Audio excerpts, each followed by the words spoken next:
Olá, boa noite para você, tudo bem?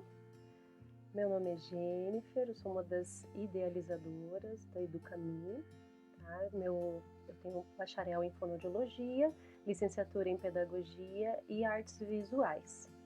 A Educami, logo vocês vão saber um pouquinho mais sobre ela, estamos já na fase final, logo nós traremos mais e mais detalhes. Hoje o assunto são métodos em educação domiciliar, ok?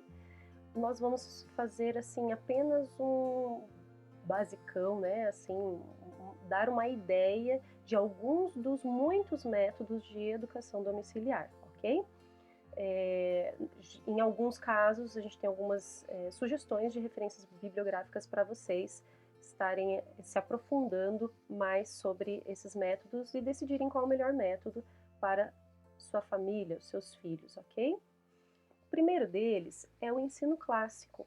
O ensino clássico ele pode ser secular ou cristão, mas todos esses dois métodos, mesmo tendo essas duas vertentes, aliás, do ensino clássico, eles têm uma ideia em comum, né? Tem a divisão por níveis, são 3 níveis, o concreto que vai do que seria na escola do pré ao 7º ano, porque ele enfoca absorver fatos e construir os fundamentos da educação na criança e neste pré-adolescente. Aí vai para a fase analítica, que seria relacionado ao 8º e 9º ano na escola, que os alunos eles se tornam mais direcionados para o argumento e estão prontos a aprender a lógica e o pensamento crítico. Aí, quando seria o ensino médio, no método clássico, eles estão no nível do abstrato, porque eles se tornam mais independentes e articulados em seus pensamentos e comunicação, preparando-os, então, para eles aprenderem a retórica, a arte de falar, comunicar e escrever. Neste método é possível construir o aprendizado nessas 3 fases, e essa abordagem domiciliar focaliza primariamente a linguagem, a literatura intensiva e trabalha para encontrar as ligações entre todos os campos de estudo. Por exemplo, o educador clássico buscará ensinar as ligações e as relações entre matemática e ciências, ciências e história e talvez também entre a literatura e artes ou música, ok? Uma sugestão de livro é Educação Clássica, Educação Domiciliar, do autor Douglas Wilson. Ok? Vamos ao segundo método, que é o método Montessori. Quem já está no ambiente da pedagogia, já teve ligado à educação especial ou mesmo em escolas regulares, já ouviu falar em Montessori. A Maria Montessori e seus colaboradores, a partir da observação do comportamento de crianças, ela desenvolveu esse método que tem como ênfase a autonomia e o desenvolvimento da criança. Então, os ambientes eles têm que ser simples, bem organizados, para ser acessível à criança, né, de maneira lógica. Então, é muito utilizado atividades manuais e sensoriais. Tem o livro Método Montessori na Educação dos Filhos, que é possível se aprofundar mais um pouquinho aí neste método e ver se é o ideal para o seu filho ou a sua filha. O próximo método é o método Charlotte Mason. Charlotte Mason, em seu método, ela enfatiza que as crianças devem estar bastante assim em meio à natureza, brincar bastante, explorar, né? A ideia é que as famílias visitem museus, visitem bibliotecas e elas aprendem na prática, né? Durante o dia a dia ali da rotina da vida. Então, tem 3 partes que ela enumera ali. Uma é a atmosfera, outra é a disciplina e a vida. A atmosfera tem a ver então com o ambiente, a disciplina com o caráter e a vida com os pensamentos e as ideias, ok? O livro Charlotte Mason, Educação Domiciliar, confesso a vocês que eu encontrei apenas esse em língua portuguesa, a maioria está em outras línguas, né? Então quem tem assim uma fluência em inglês, tudo pode encontrar mais referência bibliográfica neste método. Só mais uma informaçãozinha a respeito de Charlotte Mason é que ela é centralizada ao redor da criança e ela enfatiza que a criança deve ser respeitada, ela aprende melhor em situações reais e práticas da vida. E ela designou a necessidade de que sempre haja uma atividade física. O conhecimento é demonstrado, então, através a criança, né, o meio como a gente vai avaliar a criança. Então, ela vai fazer narrações e discussões, não testes, né?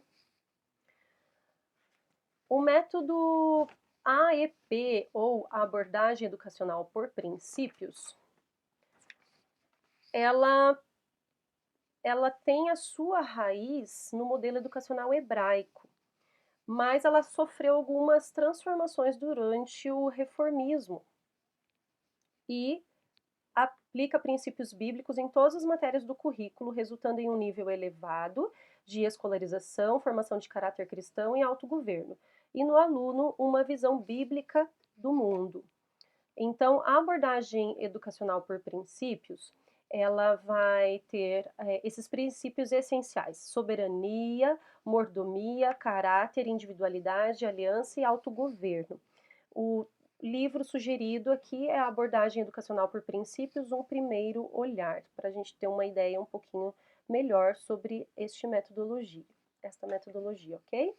Um método eclético, ele vai ter dois conceitos, tá? Tem o método eclético de alfabetização, que Kremer e Vogel, em 1844, juntaram duas metodologias, o sintético e o analítico, tá? Porque o método sintético começava lá das letras, para daí ir para sílabas e depois para as palavras, e o analítico é o oposto. No eclético, eles juntaram essas duas metodologias para alfabetização. Mas em educação domiciliar existe um outro conceito, o conceito de que você pode pegar o que você apreciou, acha interessante de vários outros métodos, né, e misturar ali para aplicar na sua família, tá? O método tradicional que eu tinha pulado aqui é um método que ele tem muito a ver com a escola. Então, toda aquela estrutura de rotina, de livros, cadernos, tudo aquilo que a criança teria na escola é desenvolvido em casa, tá? Vamos para outro método.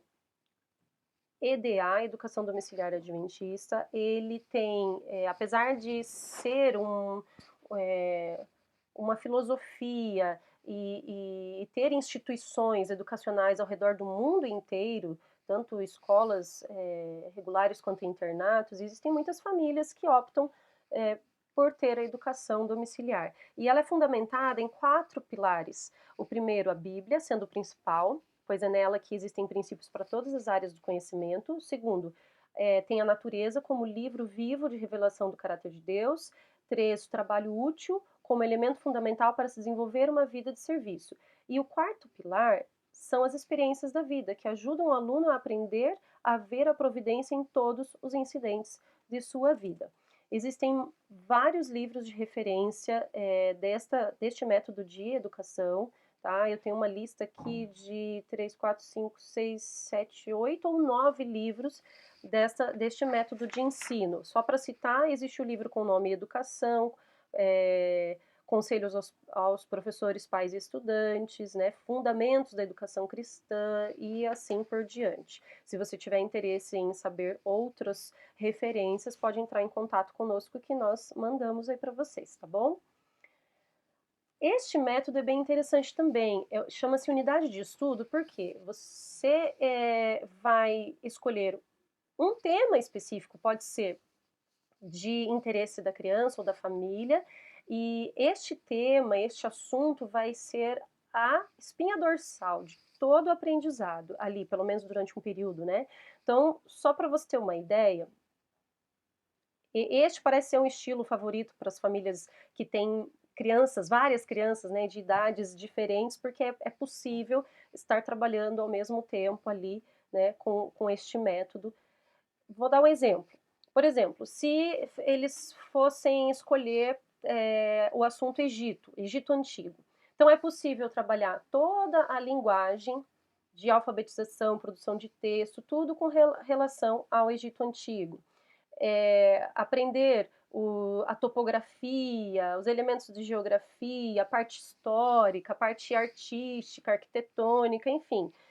Vai se aprofundando e aprendendo muitas coisas. Por exemplo, os pais também podem discutir, se fosse nessa temática ainda do Egito Antigo, até o processo de embalsamento e rituais realizados com os mortos, né, cerimônias fúnebres lá, e concluir tudo com o artesanato, por exemplo, né, como fazer uma pirâmide com cubos de açúcar, tinta dourada, enfim, dá para inventar muita coisa. Mas esse foi só um exemplo, né, essa unidade de estudos dá para explorar muita coisa aí.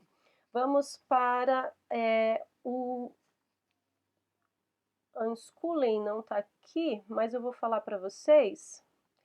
O unschooling é um método fundado por John Holt. Ele quis tirar, seria a outra palavra, né, em língua portuguesa seria desescolarização. Então, a ideia é que o aprendizagem seja guiado pela criança, né, ou seja, uma aprendizagem natural. Então, as crianças aprendem melhor, na ideia dele, a matemática, a linguagem, artes históricas, ciências, tudo isso, da mesma forma como aprendem a caminhar e conversar, convivendo, né, isso durante o dia a dia, no processo natural. E ele cita: podemos ver que não existe diferença entre viver e aprender, que viver é aprender, que é impossível, e um engano e perigoso pensar neles como sendo separados. Então, ele foi um grande defensor desse método, né, para que fosse algo natural para as crianças. Eu vou falar só um pouquinho ali da fórmula Moore, que está ali no primeiro dessa lista, tá? Que ela tem também sua base cristã. O currículo de educação domiciliar dele inclui uma mistura de estudo, trabalho e serviço. E os estudos devem ser práticos, sem estresses e baseados no interesse do aluno. O trabalho que ele diz deve incluir tarefas domésticas, ajudar nos negócios da família, atividades empresariais da própria criança, né, sendo incentivado aí para construir autoconfiança e autocontrole. O serviço diário é recomendado como ajudar no lar e na comunidade para construir o caráter.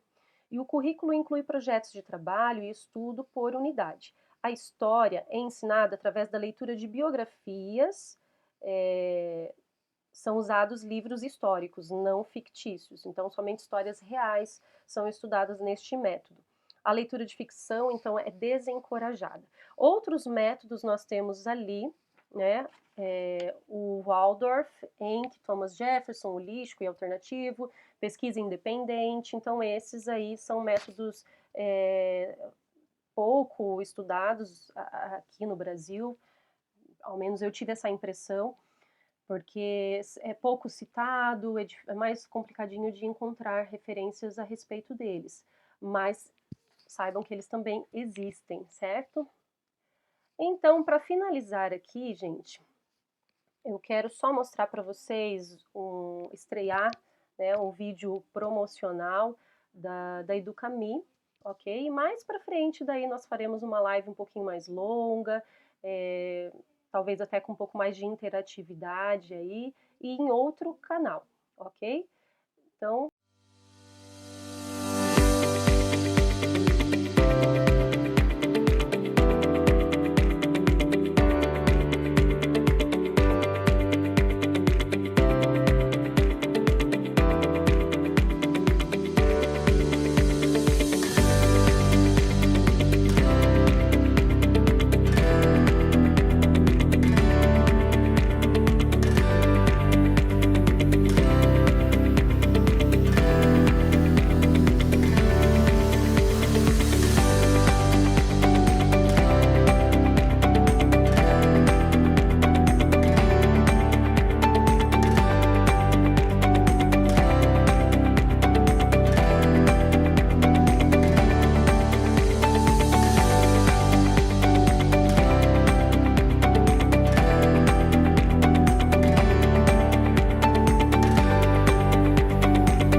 ok, então, como havia sido descrito na divulgação dessa live, foi uma live bem curtinha mesmo, ok? Mas para a gente começar a se conhecer, vocês conhecerem um pouquinho da equipe e de tudo que nós poderemos ter aí a oferecer a todos vocês. Então, uma boa noite e até a próxima.